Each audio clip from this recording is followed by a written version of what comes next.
Hello guys, आज हम आए हैं एक जंगल में और हम इस जंगल को करेंगे एक्सप्लोर। तो ये जो लड़की दिख रही है, ये लड़की जो हमारे को सपोर्ट करेगी, ये मुझे छोड़कर सबकी महबूबा ये कैमरा एंगल संभालती है। तो गाइस आज हम करते हैं जंगल को एक्सप्लोर। तो आ जाओ देखते हैं जंगल में क्या क्या है और क्या क्या नहीं है। तो चलो गाइस। तो गाइस अब हमारा कैमरा एंगल ने कैमरा संभाल लिया है, तो हम अब करते हैं स्टार्ट जंगल को एक्सप्लोर करना। तो गाइस आइए हमारे साथ फॉलो कीजिए। तो चलो आज हम देखते हैं मेन चीज़ पता क्या है। मेन चीज़ देखिए कि यहाँ पे जंगल किस प्रकार का है और कितना घना जंगल है और कितने बड़े बड़े पत्थर हैं। तो मैं एक बार दिखाता हूँ चारों तरफ। इधर दिखाइए, इधर इधर इधर दिखाइए, इधर दिखाइए, इधर दिखाओ, इधर दिखाओ, इधर दिखाइए। तो वहाँ पे मुझे कुछ शायद कोई बैठा हुआ लग रहा है। तो जो बैठा हुआ है चलते हैं देखते हैं कि कौन बैठा है। मुझे तो ऐसा कुछ लग रहा है कोई साधु वगैरह है शायद। तो कैमरामैन मुझे फॉलो कीजिए और देखते हैं कौन बैठा हुआ है कौन नहीं बैठा हुआ है। तो मुझे तो कोई साधु संत ही लग रहा है जो कि आज इस देखते हैं कौन है कौन नहीं है।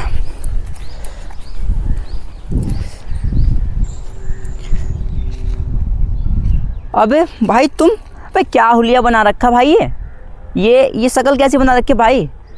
यार भाई तुम्हें 2 दिन से कांटेक्ट कर रहे हैं भाई, तुम अब तक कहाँ थे भाई। मेरा फ़ोन का भी जवाब नहीं दे रहे हो और पता नहीं कहाँ घूम रहे हो। पूरी फैमिली पूरी सोसाइटी परेशान हो रही है। भाई की लड़का गायब है, हमारा दोस्त गायब है और ये क्या बना रखा। हाल क्या है ये, क्या है ये। लगता है बालक आप जिससे बात कर रहे हैं वो शरीर उसका नहीं है।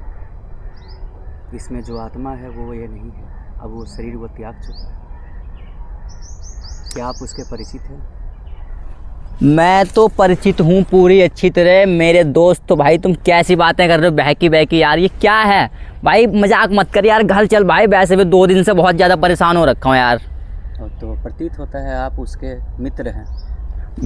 कैसी बातें कर रहा भाई, दोस्त है, बचपन के दोस्त हैं भाई। कैसी बातें कर रहे हो। लेकिन आपकी जिज्ञासा हेतु मैं आपको ये बता देता हूँ कि ये वो व्यक्ति इस शरीर को त्याग चुका है। वो इस मोह माया के चक्र से बाहर हो चुका है। बकवास मत कर, घर चल, बहुत देर हो गई तेरे को। मैं भाई शौक हो गया, ये क्या हुलिया बना रखा है। तू घर चल, घर चल, घर चल भाई। क्या कर रहा है यार, घर चलना है भाई, घर चल। हमारे साथ कुछ हुआ था। एक बच्चे के देखते के साथ तुम्हें रोने की आहट हुई थी भाई। व्यापार में काफ़ी ज़्यादा धन की हानि हुई है। ये सब तुम्हें कैसे पता। ये कैसे पता तुम्हें भाई। यही तो माया है पुत्र। तो गाइस देख रहे हो, ये मेरा बचपन का दोस्त है। ये पता नहीं कैसे बहकी बहकी बातें कर रहा है और ये 2 दिन से गायब है। ये कल की घटना बता रहा है बिना देखे हुए। क्या है ये, मेरे को समझ नहीं आ रहा। तू घर चल भाई। क्या ये क्या है, क्या कर रहे हो। प्रतीत होता है तुम्हें इस दुनिया के बारे में कुछ भी ज्ञात नहीं है पुत्र। यह वह बालक नहीं है जिसे तुम बचपन से जानते हो। वो बालक जा चुका है, उसकी आत्मा इस दुनिया से जा चुकी है। इसमें जो अभी आत्मा है वो किसी और की है।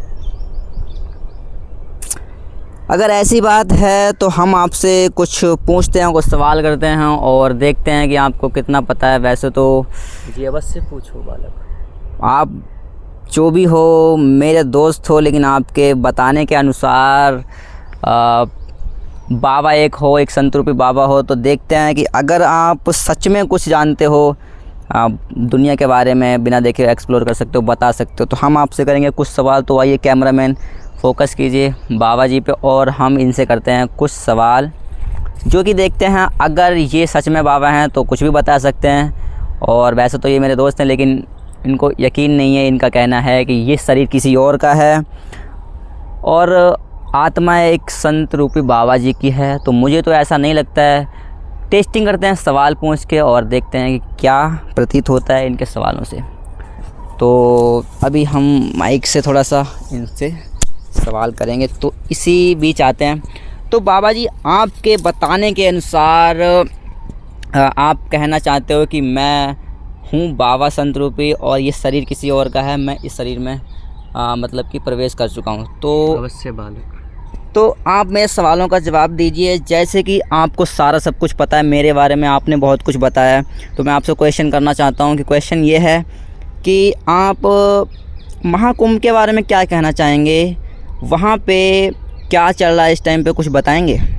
महाकुंभ एक पावन अवसर है जहाँ पे देव आते हैं और मनुष्य वहाँ जाकर अपने पाप को धोने की कोशिश करता है। तो मनुष्य वहाँ पर अपनी आस्था को दिखाने की कोशिश करता है। पुत्र, महाकुंभ एक पवित्र स्थान है, एक पवित्र है जहाँ पर देवों का संगम होता है। जी बाबा जी, आप सत्य कह रहे हैं, ऐसा ही है। तो हम आपसे कुछ अपने रिलेटेड क्वेश्चन करते हैं जो हमारे साथ घटित होते हैं। तो बाबा जी उनके बारे में बताइए जो कि महाकुंभ में गए हैं, बहुत लोग मृत्यु हुई हैं, जिनकी मृत्यु हुई है, बहुत सारे लोगों को दुख पहुंचा है, किसी की भावनाएं आहत हुई हैं, तो उनके बारे में आप क्या कहना चाहेंगे? जो बच्चे ख़त्म हुए हैं उनके माता पिता कैसे रहेंगे और किस उनकी दुर्दशा होगी, तो वो उसके बारे में आप क्या कहना चाहेंगे? कुछ बताइए। देखो पुत्र, मृत्यु एक परम सत्य है। जी महाराज। और इस सत्य को कभी नकारा नहीं जा सकता। मृत्यु आज न कल सबको आनी है, सबका एक समय सीमित है। सब इस दुनिया में एक समय लेकर आए हैं, ना समय से ज़्यादा ना कभी समय से कम कोई जी सकता है। जीवन सबका एक निर्धारित समय के अनुसार ही चलता है, काल चक्र है। पुत्र, जो व्यक्ति वहाँ पर मृत्यु को प्राप्त लिए हैं, मैं ये भगवान से प्रार्थना करूँगा कि वो स्वर्ग प्राप्ति को जाएं। पुत्र, ये एक चक्र है मृत्यु और जीवन का। अगर इस शरीर को नहीं त्यागेंगे तो एक अगले जीवन में हम नहीं पहुंच पाएंगे। ये एक चक्र है। तो जैसा कि कैमरामैन हमारे कैमरा को संभाल रहे हैं और मैं बाबा जी से क्वेश्चन जैसे भी किया हूँ, बाबा जी ने बिल्कुल एकदम सही आंसर दिए हैं। मृत्यु एक सत्य ही है, शब्द है जिसको कोई भी नकार नहीं सकता है। और भी हम क्वेश्चन करते हैं बाबा जी से। तो बाबा जी आप ज़रा ये बताइए, उन लोगों को क्या दोष है जो गए थे एक मतलब महोत्सव की तरह कि हम जा रहे हैं महाकुंभ में अपने पाप धुलने के लिए, और वहाँ पे मुझे जैसे पता लगा है कि वहाँ पे कई बच्चे और कई बड़े बूढ़े, कई मतलब जवान लोगों की मृत्यु हुई है। तो जैसे कि किसी का बच्चा ख़त्म हुआ है, उनके माँ बाप के मतलब के ऊपर उनके दिल पे क्या बीतेगी, उनको कैसा फील होगा? ये पाप जो है उनकी, क्योंकि माता पिता की हाय तो लगती है, किसी का बच्चा कहीं गया है और ख़त्म हो जाए तो वो किसी न किसी को कोसते रहेंगे। तो इसमें आप क्या कहना चाहेंगे कि उनकी हाय किसको लग सकती है? देखो पुत्र जी महाराज, मृत्यु, जैसा कि मैंने बोला कि मृत्यु एक परम सत्य है। मृत्यु सबको ही आनी है। किसी को जन्म लेते ही आती है तो किसी को 100 वर्ष बाद आती है। तो मृत्यु सबको आती है, लेकिन उस दुख का क्या निवारण किया जा सकता है? देखो, कुछ ये पाप का एक चक्र है, पाप और पुण्य का एक चक्र है। इस चक्र में हम सभी विलीन हैं और हम सब इसी चक्र के भागीदार हैं। ये व्यक्ति जिसके शरीर में मैं प्रवेश किया हूँ, इसका भी कुछ पाप पुण्य का चक्र होगा, जिसके वजह से मैं इस शरीर में आया हूँ और वो इस शरीर को त्यागा है। यहाँ पर जो भी व्यक्ति महाकुंभ में मृत्यु को प्राप्त गए हैं, जो स्वर्ग प्राप्ति की ओर गए हैं, ठीक है, उनकी जो महत्वाकांक्षा थी वो सब समाप्त हो चुकी है। वो इस मोह माया के चक्र से मुक्त हो चुके हैं। देखा जाए, जैसा कि मैं ये समझ सकता हूँ कि आप बात करना चाहते हो उस पाप को, किस पाप का भागीदार कौन होगा? तो देखो, इस पाप पुण्य के चक्र में किसी का पाप ही वहाँ पर उनको मृत्यु दिया है, और कुछ लोग जो इसमें उस पाप के भागीदार नहीं थे और उन्हें ये मृत्यु मिली है, तो मैं ये बता देना चाहता हूँ कि उन मृत्यु का पाप किसी न किसी के सर जरूर लगेगा, और वे भी इस चक्र में आ चुके हैं। उनका भी इस पाप पुण्य के चक्र में जरूर बंधे हुए हैं। तो जो लोगों की मृत्यु, ठीक है, बिना किसी कारणवश हुई है, तो उनका मृत्यु का पाप किसी न किसी के सर पे तो जाएगा ही जाएगा, और इस चक्र में वो ज़रूर फंसेंगे, और उन भगवान सबके साथ न्याय करते हैं। जय महाकाल। तो जैसा कि आप देख सकते हो, कैमरामैन हमारे कैमरा साथ पकड़े हुए हैं और कैमरामैन लगातार फोकस कर रहे हैं बाबा पे, क्योंकि ये बाबा जी जो हैं वो एकदम सत्य बता रहे हैं। और मेन चीज़ मैं ये कहना चाहूँगा कि एक बाबा जी कि दूसरे के शरीर में कैसे प्रवेश कर सकते हैं, ये मुझे मेरी समझ से बाहर है। तो ये भी हम नेक्स्ट क्वेश्चन बाबा जी से करने वाले हैं। और मेन चीज़ ये है कि बाबा जी ने अभी जैसा कि बताया है कि मृत्यु होगी ही, लेकिन किसी न किसी के मतलब दोष लगता ही लगता है। तो किसी को सत्य मृत्यु होने वाली थी लेकिन वो महाकुंभ में गया और मृत्यु हो गई उसकी, तो ये एक ना एक कहीं ना कहीं मतलब कि हो ही जाती है, लेकिन इसमें हम कुछ नहीं कर सकते। तो हम उनके बारे में पूछते हैं जो कि वहाँ पे मतलब गए थे महाकुंभ में और उन्होंने ये स्नान किया है, अपने पापों को धोया है, लेकिन वो वहीं पे मृत्यु हो गई। तो सत्य है, लेकिन हम बाबा जी से क्वेश्चन करते हैं कि बाबा जी अगर इतने ज्ञानी हैं तो ये मतलब कि यहाँ क्यों बैठे हुए हैं? इनको तो महाकुंभ में होना चाहिए और वहाँ पे भी पूरा पूजा अर्चना करनी चाहिए, क्योंकि ये महाकुंभ एक बहुत ही परम महाकुंभ लगता है। तो क्वेश्चन करते हैं बाबा जी से और पूछते हैं कि बाबा जी यहाँ कैसे आए हैं और महाकुंभ में क्यों नहीं गए? तो बाबा जी आपको महाकुंभ में जाना चाहिए था, यहाँ आप क्या कर रहे हैं? ये जंगल सुनसान सा पड़ा है, यहाँ तो कोई आता जाता भी नहीं है, ये आपका क्या मकसद है? आप बताइए कुछ। देखो बालक, महाकुंभ में मैं जा चुका हूँ और हमने वहाँ पर महाकाल के दर्शन किए हैं। और दर्शन करने के बाद उनके आदेशानुसार मैं इस शरीर को प्राप्त करने हेतु वहाँ से विस्थान कर गया और यहाँ आया और मुझे ये शरीर मिला और मैं इस शरीर को धारण कर चुका हूँ। 2 दिन पश्चात मुझे इस शरीर के बारे में पता चला और ये शरीर का पीछा करते करते मुझे इसकी मृत्यु का इंतज़ार करना पड़ा और मुझे इसका शरीर मुझे मिल गया और ये यमराज के साथ इस दुनिया को छोड़ जा चुका है। तो जैसा कि महाराज जी ने कहा है कि ये शरीर इनको मिला है एक महाकुंभ के मतलब पर्व में मिला है, तो ये महाकुंभ भी जा चुके हैं, नहा चुके हैं और ये अब साधना करने के लिए यहाँ पे आए हैं। तो इनका मकसद क्या है? मकसद इनका हम पूछते हैं कि यहाँ पे जंगल में यहाँ पे मतलब कि इन्होंने यहाँ पे लगाई है समाधि, तो इनका मकसद क्या है समाधि लगाने का? बाबा जी आपका मकसद क्या है यहाँ पे समाधि लगाने पुत्र, का? बताइए। एक अघोरी का मकसद क्या हो सकता है? बस भक्ति, महाकाल की भक्ति ही मेरी एकलौता मकसद है, बस यही है। जय महाकाल। तो बाबा जी अपने आप को एक अघोरी बता रहे हैं। इनका वैसे भी अघोरियों का मकसद होता है कि हमेशा ही अपने प्रभु के चरणों में हमेशा समाधि लगाए बैठे रहना, पूजा अर्चना करना, यही एक अघोरी का मकसद होता है। तो मुझे प्रतीत होता है बाबा जी को काफ़ी ज्ञान है, क्योंकि पहले मुझे लगा था कुछ और लेकिन अब कुछ और लग रहा है। तो बाबा जी से अभी थोड़े से क्वेश्चन और करेंगे। बाबा जी से क्वेश्चन ये करेंगे अब कि जैसे कि ये मेरा दोस्त है और इस दोस्त ने काफ़ी टाइम पहले मतलब गायब हुआ था, 2 दिन पहले। तो ये मुझे अभी बाबा बता रहे हैं खुद को मेरा दोस्त ही है, बल्कि ये शरीर से मेरा दोस्त है लेकिन आत्मा से मुझे लग रहा है कुछ शायद ही और ही होगा। बाबा बता रहे हैं खुद को। तो मैं कहना चाहूँगा कि ये मेरा दोस्त के जो कर्तव्य थे वो अब कौन निभाएगा? क्योंकि मेरे जो अंकल आंटी हैं वो बहुत ही ज़्यादा परेशान हैं और अपने बेटे को लेके शुभचिंतक बहुत ही ज़्यादा परेशान हैं, बहुत ही ज़्यादा। और मैं भी वैसे काफ़ी 2 दिन से निकला हुआ हूँ और ढूंढ रहा हूँ अपने दोस्त को, लेकिन शायद ही मुझे एक शरीर मिल ही गया है जो कि मेरा दोस्त का है लेकिन आत्मा किसी और की है। तो बात पूछते हैं बाबा जी से कि मेरे दोस्त का कर्तव्य अब कौन करेगा? ये हम क्वेश्चन करते हैं। तो बाबा जी आप ये बताइए कि जो मेरे अंकल आंटी हैं वो बहुत ही ज़्यादा शुभचिंतक थे अपने मतलब कि अपने पुत्र के, तो अब उनके पुत्र का कर्तव्य कौन निभाएगा? क्या आप कुछ कहना चाहेंगे इसके बारे में? देखो पुत्र। जी महाराज। उसके कर्तव्य को क्या, वो इस दुनिया को छोड़ के जा चुका है। वो मोह माया के इस जाल से, इस माया जाल से वो निकल चुका है, वो मोक्ष की प्राप्ति की ओर अग्रसर है। तो उनके कर्तव्यों का क्या?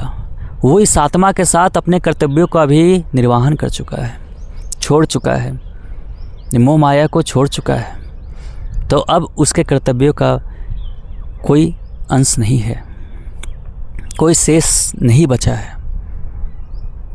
जैसा मुझे महाकाल ने आदेश दिया था, मैंने महाकाल के आदेशानुसार मैं इस शरीर को धारण किया हूँ और जो महाकाल का आदेश होगा मैं वही आगे मानूंगा। तो महाराज जी कह रहे हैं कि ये महाकाल के आदेश अनुसार मेरे दोस्त के शरीर में इन्होंने मतलब कि प्रवेश किया है, लेकिन मुझे अपने दोस्त की भी चिंता है और बहुत ही ज़्यादा सोच भी है कि मेरे अंकल आंटी का क्या होगा, क्योंकि एक उनका इकलौता पुत्र था, बेटा था, जो कि मतलब कि अपने माता पिता का कर्तव्य निभा सकता था। लेकिन अब मैं बाबा जी से बोलना चाहूँगा कि या मतलब आपने ये शरीर लिया है मेरे दोस्त का, तो क्या आप कर्तव्य निभाना चाहेंगे? क्योंकि हर बेटा अपने माता पिता का कर्ज अदा करने की कोशिश करता है, मतलब उनके जीवन में उनका सपोर्ट करके। तो महाराज जी ये बताइए कि क्या आप मतलब कि हमारे दोस्त के शरीर में आए हुए हैं, लेकिन मेन चीज़ ये है कि अब उनके कर्तव्य कौन निभाएंगे? क्या आप इस चीज़ को एग्री करते हैं? क्या आप मतलब कि हमारे अंकल आंटी को हमेशा जीवन भर सपोर्ट करेंगे, उनका कर्तव्य का पालन करेंगे उनके बेटे होने का? देखो पुत्र, जैसा महाकाल का आदेश रहेगा मैं वैसा करूँगा। अगर महाकाल चाहते हैं कि मैं इस बालक के शरीर में प्रवेश किया हूँ और इससे कर्तव्यों का निर्वहन अब मैं करूँ, तो मैं अवश्य करूँगा। लेकिन मुझे इसके लिए महाकाल से पूछना पड़ेगा। जैसा कि महाराज जी बता रहे हैं कि ये महाकाल जी से पूछेंगे, लेकिन मुझे इस चीज़ का बहुत ही ज़्यादा अफसोस है, क्योंकि मुझे थोड़ा सा नर्वस फील हो रहा है कि मेरा दोस्त मेरे सामने होते हुए भी अब मेरा नहीं है, क्योंकि ये एक अघोरी बाबा हैं ऐसा इनका कहना है।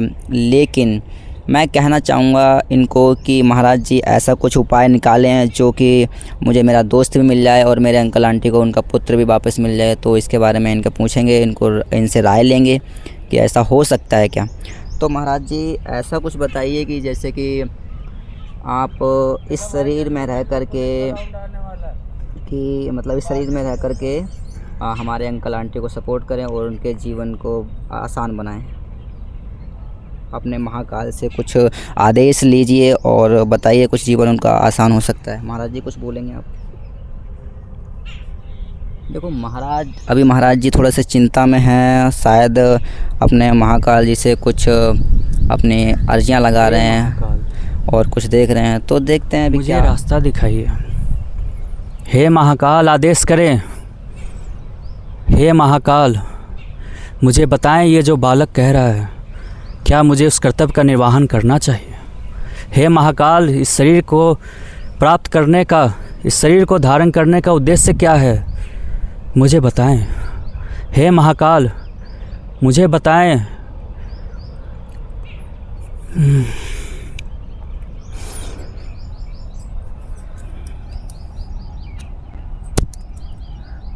जय महाकाल,